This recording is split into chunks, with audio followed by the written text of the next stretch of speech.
Hello, my name is Andy and I am the Village Idiot. I'm armed with a car and a GoPro and an unhealthy amount of time on my hands. I'm using that time to attempt to visit every civil parish in England. You're watching the Kings Lynn and West Norfolk series based around Kings Lynn, Hunstanton and Downham Market. There's 101 of them in this one. Time to go walking. Welcome back to Kings Lynn and West Norfolk, folks, and for this next run of episodes we're working our way along the Norfolk Coast, the North Norfolk Coast that is, not the East Norfolk Coast. This is a very small place, one that's a very easy walk as well. It's just a simple circle starting and ending at this village hall, which you can see behind me, and you'll find this village hall in the lovely little parish of Holme-next-the-Sea.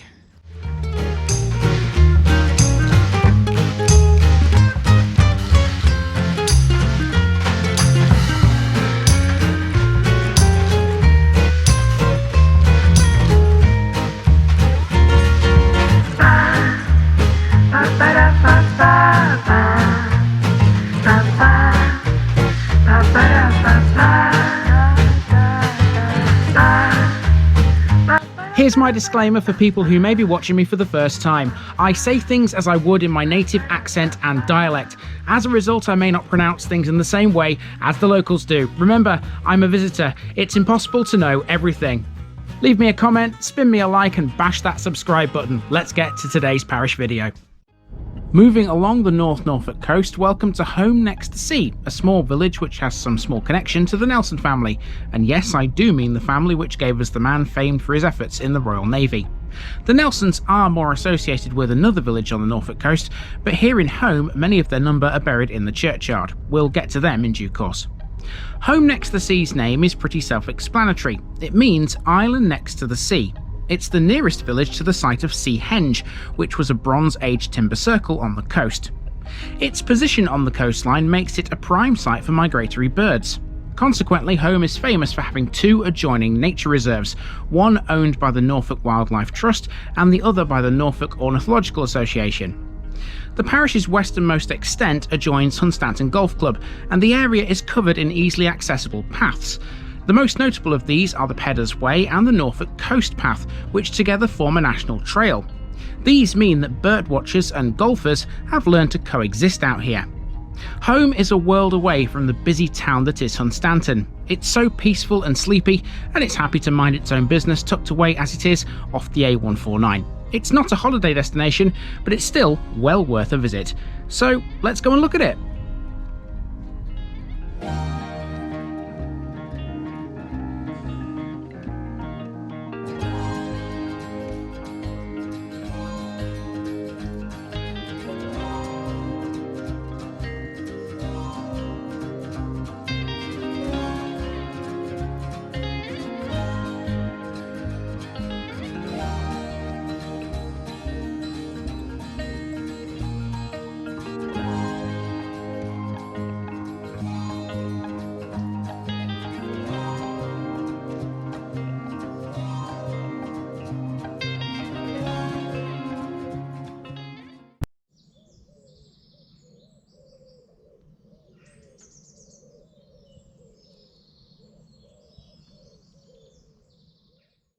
Our route begins outside the village hall. In 1914, architect H.G. Ibbison drew up plans for an institute to be built in Holme. This is the resulting building. The Lestrange estate of Hunstanton presented the building to the parish council of Holme-next-the-Sea, and Hayman Lestrange laid this foundation stone. Today the building has been much improved and extended and remains well used. Outside there's a parish notice board, and that's Holme-next-the-Sea off our list. The road we're on here is Kirkgate, and it's a narrow street lined with some lovely cottages and historic buildings that go back centuries. Kirkgate gets its name thanks to the fact that Holme's church is on this road, kirk of course being the old Scottish word for church. It also has an old school. The building in question is now a private house and possibly also a holiday home according to my sources. This was built in 1877 and it closed in 1962. Some noisy seagulls around this morning, but to be honest with you, birds are the only thing I can hear at the moment here in Holme, so to be honest with you, that's a good thing. Can't hear any traffic, it's just peaceful and serene. It's fantastic. Okay, behind me we have the church dedicated to St Mary, and that is our next stop.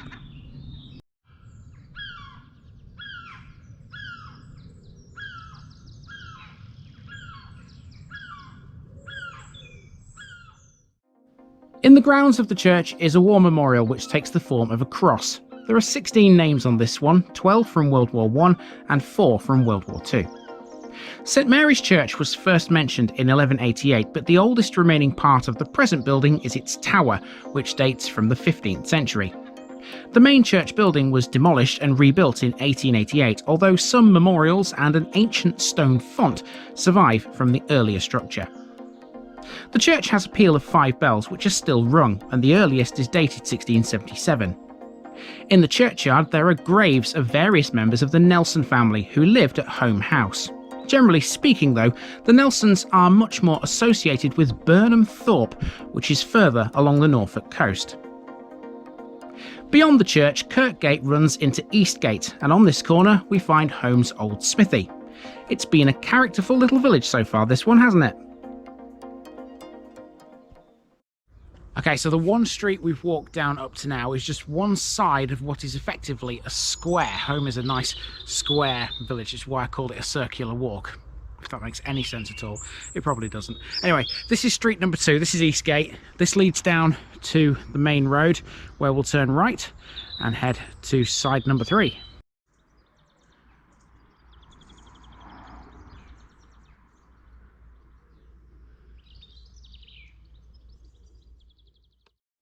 Heading down Eastgate in the spring sunshine has its perks if you like a bit of colour. Check out these magnificent trees overhanging the road. Before long you come to Manor Court, which conveniently brings us to the Blythe family. The manor house, which is on the other side of the A149, has been in the possession of the Blythes for well over a century. This wall seen here forms part of the manor house's outermost structures. It was built in the early 16th century, and the front part of the house was pulled down and rebuilt in 1854. In its grounds is Holme Bowling Green, which contains Holme Bowling Club, formed in 1949. Once past that, you're then heading west along the A149 towards Hunstanton. In times past, you weren't able to do this. Between Holme and Hunstanton was a loosely defined road that resembled a track. These days it takes you less than 10 minutes to make the trip between the two settlements along the road.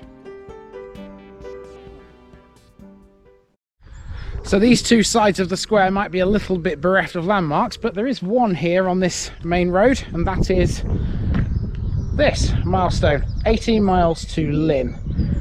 So, you know, there are things if you know where to look. Okay, we're going to walk up here a little bit further. There's no path on this side of the road, so I'm just holding fire here a second while this bus comes down. We're going to turn right up there, and that will complete the 4 sides of the square.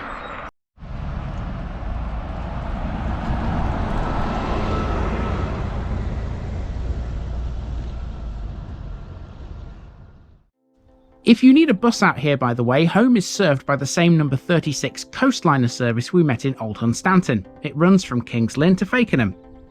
Side number 3 of the square is Peddar's Way, which is named for an ancient trackway, believed to be a branch or extension of the Icknield Way. Off this road is Park Peace. Covering an area of just over 5 acres, this is a pasture. It became available for sale in 2008, and the parish council decided to purchase it. Fruit and nut trees are planted here and can be freely used by parishioners. It also contains an oak sapling, which was a gift from the royal estate at Sandringham.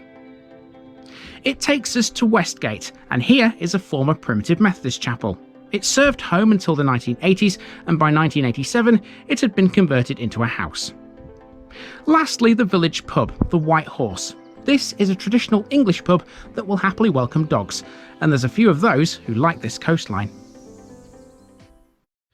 And once you get past the pub, you're just a step or two away from the village hall, which is where this route began. And that's basically the walk around Holme-next-the-Sea. And you might be thinking to yourself, well, it's next to the sea, we haven't seen the sea yet. No, you're quite right, we haven't, but we're about to. Let's drive up to Holme Dunes.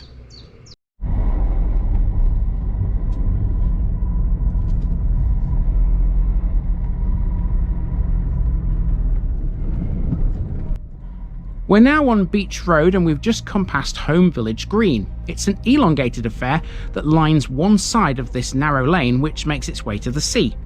The road does run all the way to the sea, but you can only drive part way along it, owing to the fact that it enters the easternmost extent of Hunstanton Golf Club. Nonetheless, it can be walked, and there's a car park provided up here for beachgoers. Holme Beach is close to the site of Seahenge, which was an ancient timber circle. There's a special section coming on that in a few moments. Off Beach Road there's also a rather bumpy lane that leads to Holme Dunes. It's a national nature reserve and it's an important site for migratory birds, but it also holds a variety of habitats which support other wildlife. It also has military remains from World War II, including the remnants of a target railway used to train artillery.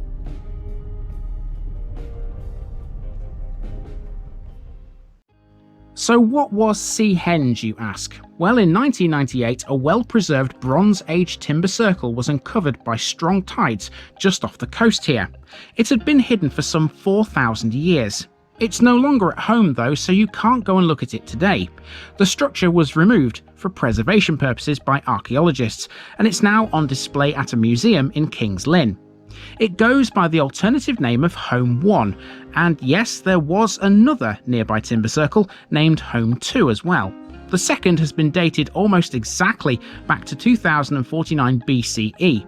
Contemporary theories suggest that they were used for ritual purposes. Holme 2 has been interpreted as a mortuary monument that may originally have formed the boundary of a burial mound. Seahenge received its name, by the way, from the press in 1998, who named it after the more famous prehistoric structure Stonehenge, which of course is in Wiltshire.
Let me tell you, this view of the sea had better be worth it, because that was a very difficult road to drive down. And oh, well, we can see the sea, but it's a long, long way away. There you go, you can see the nature reserve, but you can't see the sea because it's all the way over there. I can see some wind turbines in the water, long, long way away, but that is pretty much the view you get from the car park when you get here. That's a little bit disappointing, but never mind, because we will definitely be seeing the sea in the next episode, because the next episode is going to start right on the sea in the next village along the coast. So yeah, there you go, that's Holme Dunes anyway, and the nature reserve that goes with it. And that's been the parish of Holme-next-the-Sea, and I've been Andy, also known as the Village Idiot, and I'm out.